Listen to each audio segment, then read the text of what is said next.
अस्सलाम वालेकुम and welcome back. Indonesia में रहने के लिए कौन सा शहर या कौन सा एरिया अच्छा है?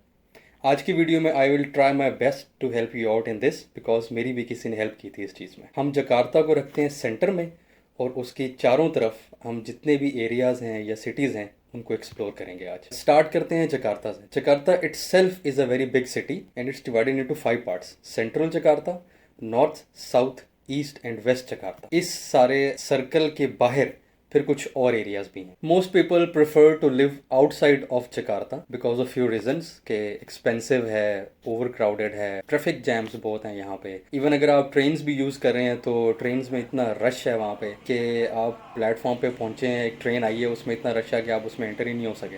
You will have to wait for the next train. ये कुछ रीजंस हैं जिस वजह से लोग प्रेफर करते हैं कि वो जकार्ता की जो सराउंडिंग्स है उससे जो उसकी पेरिफ्रीज बनती हैं वहाँ पे रहें। तो लेट्स सी कि उन पेरिफ्रीज में हमारे पास क्या ऑप्शंस हैं। स्टार्ट करते हैं हम नॉर्थ से। अगर आप जकार्ता से नॉर्थ की तरफ जाएं टुवर्ड्स द ओशन तो वहाँ पे एक एरिया है pick 1 and pick 2। Pick 1 and pick 2 को कहा जाता है कि इट्स द न्यू जकार्ता और ये एक न्यूली डेवलप्ड एरिया। पिक 1 पहले बना था, पिक 2 जो है वो अभी भी अंडर डेवलपमेंट है लेकिन तकरीबन 80% जो है वो बन चुका है and it's a very beautiful place. मज़े की बात यह है कि बिल्कुल ओशन के साथ है ये।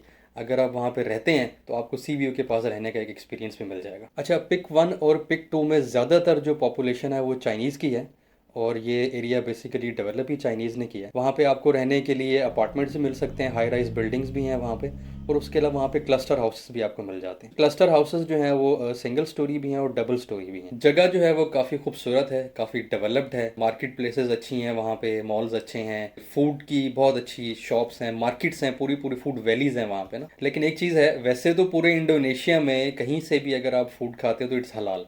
मतलब अगर आप जैपनीज रेस्टोरेंट पे जा रहे हैं, कोरियन पे जा रहे हैं, चाइनीज़ पे जा रहे हैं, तो फूड इज़ हलाल। बट पिक 1 एंड पिक 2 में आपको थोड़ा सा पूछना पड़ता है कि इज़ द फूड हलाल और नॉट, क्योंकि वहाँ पे चाइनीज़ की पॉपुलेशन ज़्यादा है तो वहाँ पे अक्सर पोर्क और बाकी चीज़ें जो है वो भी सेल हो रही होती हैं वहाँ पे। एक और बेनिफिट ये है कि पिक 1 एंड पिक 2 के दरमियान में एक फ्री बस सर्विस चलती है। आप की अंदर जो मूवमेंट है और ट्रैवलिंग है वो फ्री ऑफ कॉस्ट है। हाँ, बट जब आपको पिक 1 एंड पिक 2 से ट्रैवल करना है बाहर टुवर्ड्स जकार्ता और एनी अदर सिटी और a place, then there can be difficulty, क्योंकि पब्लिक ट्रांसपोर्ट फैसिलिटी जो है वो उस एरिया तक नहीं है। तो आपको प्राइवेट कोई सर्विस जो है वो यूज़ करनी पड़ेगी, जिसमें Grab, Gojek, Blue Bird taxi service, ये वाली फैसिलिटीज़ अवेलेबल हैं, ये आप यूज़ कर सकते हैं। बट ये है कि ये आपको थोड़ी सी कॉस्टली पड़ेंगी। कॉस्टली होने के अलावा एक सेकेंड प्रॉब्लम ये भी हो सकता है कि लेट आवर्स में, मतलब रात 9-10 बजे के बाद हो सकता है आपको ग्रैब या इन टैक्सी सर्विस के जो ड्राइवर्स हैं वो आपको बाहर ले जाने से इनकार भी कर सकते हैं। उसकी वजह यह है कि ये एरिया जो है वो जकार्ता से थोड़ा सा दूर है।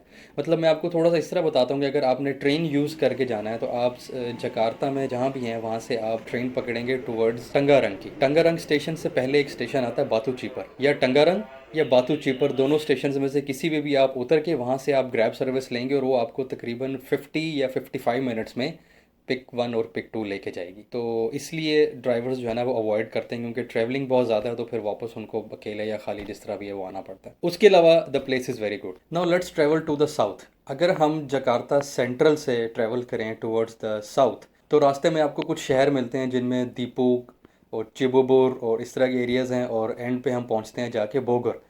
बोगर और बोगर के साथ एक और सिटी है संतोल सिटी। अच्छा, अब मैं आपको ये बताऊं कि जकार्ता से लेके बोगर तक इनकी एक लोकल ट्रेन चलती है जो आपको सेंट्रल जकार्ता से बोगर तक ऑलमोस्ट 50 मिनट्स में जो है वो पहुंचा देती है। बोगर को आप कंपेयर कर सकते हैं हमारे एबटाबाद से। बोगर में टेम्परेचर भी थोड़ा सा डाउन है एज़ कम्पेयर टू जकार्ता, मतलब ज़्यादा डाउन नहीं है, ऐसे 4-5 डिग्री का फ़र्क होगा। A good place to live, क्योंकि वहाँ पे आपको माउंटेन्स का व्यू भी मिल जाएगा। बट यहाँ से थोड़ा सा अगर आप आगे चले जाएं तो अगर आप वहाँ से ग्रैब लेते हैं तो 30 मिनट्स की ड्राइव पे एक सिटी आता है Sentul city. Now Sentul city is a very beautiful and a quiet and a good place to live. Open wide roads हैं वहाँ पे and it's full of greenery, और माउंटेन्स के वो बिल्कुल करीब हो जाता है, तो आपको व्यू भी अच्छा मिलता है वहाँ पे रहने का। एंड मैं आपको बताऊँ कि संतोल जो है वो एक न्यूली डेवलप्ड एरिया है और इंडोनेशिया के काफ़ी एलीट्स जो हैं वो उस शहर में रहते हैं। तो no you can well imagine कि वो सिटी कितना डेवलप्ड और मेंटेन्ड होगा। संतोल सिटी में आपको रहने के लिए अपार्टमेंट्स मिल जाते हैं और आप क्लस्टर हाउसेज में भी रह सकते हैं। वहाँ पे छोटी छोटी हाउसिंग कॉलोनीज हैं जिनको ये रेजिडेंसेज कहते हैं। वहाँ पे आपको क्लस्टर हाउसेज मिलेंगे, सिंगल स्टोरी, डबल स्टोरी, उनमें भी आप रह सकते हैं। और अगर आप अपार्टमेंट में रहना चाहते हैं तो अपार्टमेंट में भी रह सकते हैं। अपार्टमेंट्स और क्लस्टर हाउसेज में रहने का डिफरेंस ये है कि अपार्टमेंट में आपको काफ़ी सारी फैसिलिटीज़ मिल जाती हैं, जबकि क्लस्टर हाउसेज में आपको उस तरह की फैसिलिटीज़ नहीं मिलती। फॉर एग्जाम्पल कि आपको अपार्टमेंट में swimming pool, park area, jogging track, इस तरह की काफ़ी सारी चीज़ें मिलती हैं। क्लस्टर हाउसेज में ऐसी ऑप्शन नहीं है। वो जो भी हाउसिंग कॉलोनी होगी उसमें बाहर आप निकलेंगे तो जो रोड है या वहाँ पे पार्क और जॉगिंग ट्रैक वाला ऑप्शन होगा, बट काफ़ी सारी फैसिलिटीज़ जो आपको अपार्टमेंट्स में मिलती हैं वो क्लस्टर हाउसेज में नहीं मिलती। संतोल सिटी में काफ़ी बड़े बड़े मॉल्स भी हैं जिनमें एऑन, आइकिया, वहाँ पे आपको हर किस्म की जो है चीज़ें मिल सकती हैं related to grocery, shopping, anything, restaurants वगैरह, तो वो फैसिलिटीज़ भी अवेलेबल हैं। बट संतोल सिटी के अंदर ट्रैवल करने के लिए आपको, अगर आपके पास अपनी ट्रांसपोर्ट है तो वेल एंड गुड, अगर नहीं है तो आपको ग्रैब बाइक या ग्रैब कार सर्विस जो है वो यूज़ करनी पड़ेगी, क्योंकि संतोल सिटी के अंदर ट्रेन सर्विस नहीं है। जो ट्रेन है मैंने आपको लोकल बताई वो सिर्फ बोगर सिटी तक आती है। बोगर से आपको बाय रोड ट्रैवल करके संतोल सिटी आना पड़ता है, जो कि रास्ता तकरीबन 20 से 30 मिनट का है डिपेंडिंग ऑन द ट्रैफिक। इस एरिया की एक और अच्छी बात ये है संतोल की कि यहाँ पे आपको ट्रैफिक जैम और रश बिल्कुल नहीं मिलता। बोगर में फिर भी थोड़ी सी ट्रैफिक जो है ना वो मिल जाती है, क्योंकि बोगर ओल्ड सिटी है तो उसकी रोड्स इतनी वाइड ओपन नहीं है। बट संतोल सिटी जो है वहाँ पे आपको ट्रैफिक जैम तो इस तरह की कोई प्रॉब्लम फेस नहीं करने पड़ता है। अच्छा जी, अब हम चलते हैं सेंट्रल जकार्ता से टुवर्ड्स ईस्ट। अगर हम ईस्ट की तरफ जाएं तो हमें एक बड़ा शहर मिलता है Bekasi. No, Bekasi is also very good place to live. और बिकासी की सबसे अच्छी चीज़ ये है कि ये शहर बाकी शहरों से थोड़ा सा सस्ता है in terms of shopping, in terms of rental और in terms of buying food from outside. और एक और अच्छी बात ये है कि बिकासी सिटी के अंदर सुमेरिकॉन ग्रुप का एक बहुत अच्छा लिविंग लाइफस्टाइल है। उन्होंने यहाँ पे स्प्रिंग लेक अपार्टमेंट्स बनाए हैं जो कि बहुत ही अच्छे और हाई लेवल के बने हुए हैं, और वहाँ पे सस्ती लिविंग है, मतलब अफोर्डेबल है। आप वहाँ पे रह सकते हैं आराम से। मतलब ये कि आपको जो स्टूडियो अपार्टमेंट है वहाँ पे वो तकरीबन पाकिस्तानी अगर हम बात करें तो 30,000 या 35,000 का फर्निश्ड अपार्टमेंट वहाँ पे मिल जाता है। और उसको सर्च करने का बेस्ट तरीका है, जैसे मैंने आपको प्रीवियस एपिसोड्स में भी बताया था, कि इनकी एक बहुत अच्छी ऐप है ट्रेवलियो। आप ट्रेवलियो ऐप के थ्रू अपार्टमेंट जब भी सर्च करेंगे तो वहाँ पे आपको बहुत रीजनेबल प्राइस में अपार्टमेंट्स मिल जाते हैं। और सुमेरिकॉन इन अपार्टमेंट्स के साथ सुमेरिकॉन एक मॉल भी है जो कि काफ़ी अच्छा और काफ़ी बड़ा मॉल है, और वहाँ पे हर किस्म का ब्रांड भी है, और वहाँ पे ग्रोसरी स्टोर भी है जहाँ से आप शॉपिंग कर सकते हैं। मैंने फर्स्ट एपिसोड में बताया था कि इनकी जो ग्रोसरी स्टोर्स हैं वहाँ से अगर आप शॉपिंग करते हैं तो आपको अक्सर चीज़ों पे वहाँ प्रमोशन की वजह से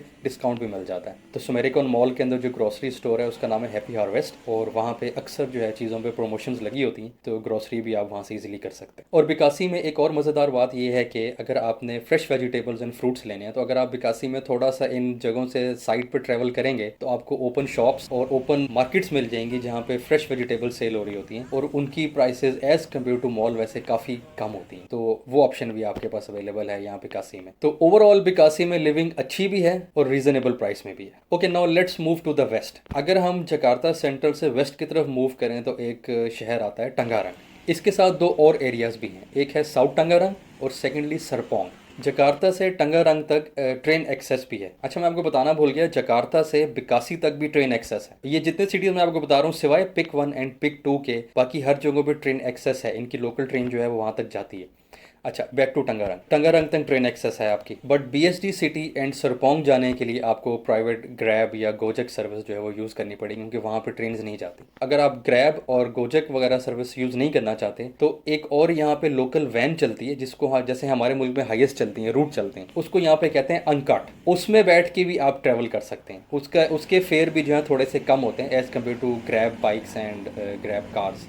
अच्छा, इन सब के अलावा एक और ऑप्शन भी है, यस, ये साइकिल रिक्शा। ये अभी भी चल रहे हैं यहाँ पे इंडोनेशिया में, और इसमें आप इस तरह सामने इस सीट पे बैठ के ट्रैवल कर सकते हैं, और इनके फेयर्स तो और भी कम है बाकियों से। अच्छा, टंगारंग में स्टूडेंट्स बहुत रहते हैं क्योंकि यहाँ पे यूनिवर्सिटी है, जिसकी वजह से यहाँ पे स्टूडेंट्स की जो आबादी है वो बहुत ज़्यादा है। टंगारंग में रहने के लिए आपको अपार्टमेंट्स भी मिल सकते हैं हाई राइज बिल्डिंग्स में, और उसके अलावा आपको क्लस्टर हाउसेज भी मिल सकते हैं, और यहाँ पे आपको हॉस्टल्स भी मिल सकते हैं। यहाँ पे बहुत सारे क्लस्टर हाउसेज जो हैं उनको कन्वर्ट किया होता है इन हॉस्टल स्टूडेंट्स की वजह से। क्लस्टर हाउस इस तरह होता है कि उसमें जो किचन होता है वो कॉमन होता है सबके लिए, बाकी सबके अपने अपने बेडरूम्स होते हैं। कुछ बेडरूम्स में जो वॉशरूम्स हैं वो शेयर्ड हैं, बट काफ़ी सारे बेडरूम्स के जो वॉशरूम्स हैं वो इंडिपेंडेंट होते हैं। तो ये ऑप्शन भी है, अगर you can adjust with the students तो आप वहाँ भी रह सकते हैं। वहाँ रहने का एक सबसे बड़ा बेनिफिट ये, एक तो प्राइस उसकी कम रीज़नेबल है, और इंटरनेट फैसिलिटी वहाँ पे फ्री है। बाकी आप जहाँ पे भी रहेंगे तो इंटरनेट आपको अपना अरेंज करना पड़ेगा, and I tell you word कि इंटरनेट यहाँ पे काफ़ी महंगा है। मतलब अगर आप सिम में अपने इस फ़ोन की सिम में इंटरनेट यूज़ करते हैं तो यू विल हैव टू पे Pakistani almost 5000 rupees a month for just 250 और 300 जीबीज़ लिमिटेड डाउनलोड। और अगर आप इनके दूसरे इंटरनेट की तरफ जाते हैं, वाईफाई की तरफ, तो उसके चार्जेस तकरीबन 7000 टू 8000 रुपीज़ हैं पर मंथ, और उसमें भी लिमिटेड डाउनलोड है। अनलिमिटेड डाउनलोड यहाँ पे नहीं है। अनलिमिटेड डाउनलोड के मज़े सिर्फ पाकिस्तान में। टंगारंग में आपको शॉपिंग मॉल्स मिल जाते हैं बड़े बड़े। उसके अलावा आपको यहाँ भी बिकासी की तरह आपको जो है वो ओपन मार्केट्स मिल जाती हैं, जहाँ से आप fresh vegetables, fruits, even chicken भी जाके ले सकते हैं, और वो ज़ाहिर वो रीज़नेबल प्राइस में मिलते हैं एज़ कम्पेयर टू मॉल। ये फैसिलिटीज़ भी बिकासी की तरह टंगारंग में भी अवेलेबल है ना। Tangerang is also another good place to live. अब हम चलते हैं BSD सिटी की तरफ। नो, BSD सिटी जो है वो टंगारंग, साउथ टंगारंग में है, और ये भी एक न्यूली डेवलप्ड एरिया है। जितने भी न्यूली डेवलप्ड एरियाज़ हैं यहाँ पे, वहाँ पे आपको वाइड रोड्स मिलती हैं, और traffic jams as compare to other areas बहुत कम मिलते हैं। एंड क्योंकि नया डेवलप्ड एरिया है तो हाई राइज बिल्डिंग्स भी नहीं है। जब आप वहाँ पे अपार्टमेंट्स लेंगे तो अपार्टमेंट्स भी आपको नए और फ्रेश मिलेंगे। मैंने जैसे आपको बताया कि इन सब एरियाज़ में ट्रेन की एक्सेस है, तो मैं आपको ये बता देता हूँ कि टंगारंग से अगर आपने जकार्ता की तरफ जाना है तो आपको ट्रेन पे लगेंगे 20 मिनट तकरीबन। अगर बिकासी से आपने जकार्ता की तरफ जाना है तो आपको लगेंगे तकरीबन 30 से 35 मिनट। अगर आपने बोगर से जाना है जकार्ता की तरफ तो आपको लगेंगे तकरीबन 55 मिनट्स। ये वाला सफ़र थोड़ा लंबा है। अगर आपका काम जो है वो जकार्ता में, फॉर एग्जांपल हम लोग यहाँ पे इन्वेस्टर वीज़ा पे आते हैं या किसी भी लॉन्ग टर्म वीज़ा पे आते हैं और हम बिज़नेस करते हैं यहाँ पे, तो बहुत सारे जो हमारे बिज़नेस डीलिंग्स हैं या बिज़नेस परचेजेज़ हैं वो शायद हमारी जकार्ता से हों, तो इन एरियाज़ में रह के जकार्ता एक्सेसिबल है। अगर आप सुबह निकलें तो आप 20 मिनट 35 मिनट मैक्सिमम 1 घंटे में जकार्ता पहुँच जाएंगे, और वहाँ से जो भी आपने परचेजेस या जो भी चीज़ें करनी है वो सारे अपने काम करके शाम तक अपने घर आ सकते हैं। ये तो वो सिटीज़ थी जो जकार्ता के बिल्कुल साथ हैं जहाँ पे ट्रेन एक्सेस है। इसके अलावा और सिटीज़ भी हैं। इंडोनेशिया बहुत बड़ा है, मतलब इंडोनेशिया स्टार्ट होता है मलेशिया के बिल्कुल साथ से और ये जाता है ऑस्ट्रेलिया तक।